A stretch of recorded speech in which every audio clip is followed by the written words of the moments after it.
Assalamualaikum warahmatullahi wabarakatuh. Saya Wahyu Saputra. Saya di sini akan menjelaskan materi manajemen sumber daya manusia. Yang pertama, pengertian sumber daya manusia adalah suatu proses untuk memperoleh, melatih, menilai, dan mengompensasi karyawan dan untuk mengurus relasi tenaga kerja mereka, kesehatan dan keselamatan mereka, serta hal-hal yang berhubungan dengan keadilan untuk mewujudkan tujuan-tujuan organisasi dan individu. Definisi manajemen sumber daya manusia menurut beberapa ahli. Menurut Gary Dessler, manajemen sumber daya manusia adalah proses untuk memperoleh, melatih, menilai, mengompensasi karyawan dan untuk mengurus relasi tenaga kerja mereka, kesehatan dan keselamatan mereka, serta hal-hal yang berhubungan dengan keadilan.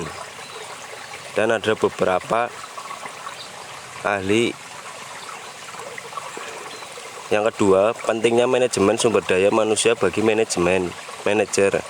Manajemen sumber daya manusia penting bagi semua manajer agar manajer tidak melakukan kesalahan-kesalahan dalam mengelola sumber daya manusia, seperti mempekerjakan orang yang salah untuk suatu pekerjaan, mengalami perputaran tenaga kerja yang tinggi, mempunyai orang-orang yang bekerja tidak optimal, membuang-buang waktu dengan wawancara yang bertele-tele, membuat perusahaan menghadapi tuntutan hukum karena praktik pengelolaan SDM yang tidak aman, dan pemberian gaji karyawan yang tidak adil.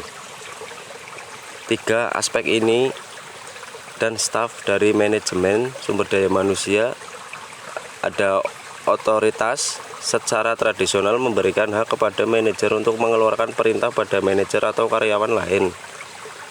Dan ada otoritas lini disebut manajer lini, yaitu manajer yang mempunyai otoritas untuk mengarahkan pekerjaan bawahan dan bertanggung jawab untuk menyelesaikan tugas organisasi. Dan pada umumnya manajer lini mengelola departemen tertentu yang krusial untuk kelangsungan hidup perusahaan, contohnya departemen penjualan atau departemen produksi. Otoritas staf memberikan hak kepada manajer untuk menasihati manajer atau karyawan lain. Pada otoritas staf menciptakan hubungan nasihat.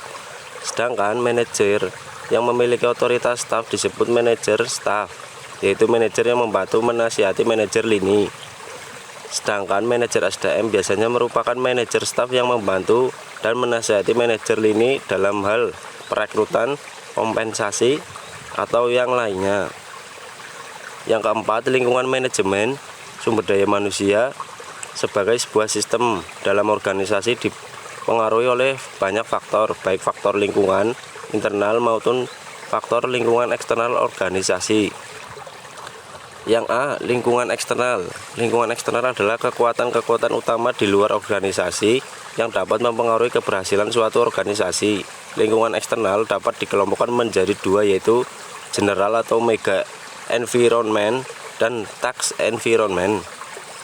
B, lingkungan internal. Lingkungan internal adalah faktor-faktor yang berada dalam suatu organisasi dan berpengaruh pada manajemen sumber daya manusia. 5. Tantangan manajemen sumber daya manusia. Menurut Dessler, tantangan yang dihadapi manajemen sumber daya manusia meliputi: yang pertama, perkembangan teknologi; yang kedua, globalisasi dan kompetisi; ketiga, deregulasi; keempat, sifat pekerjaan; kelima, demografi tenaga kerja.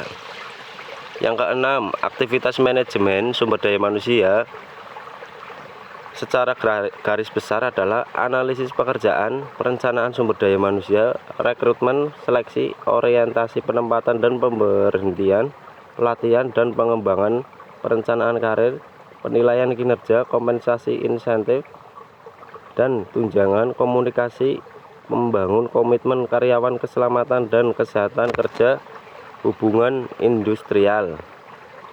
Sekian dari saya. Wassalamualaikum warahmatullahi wabarakatuh.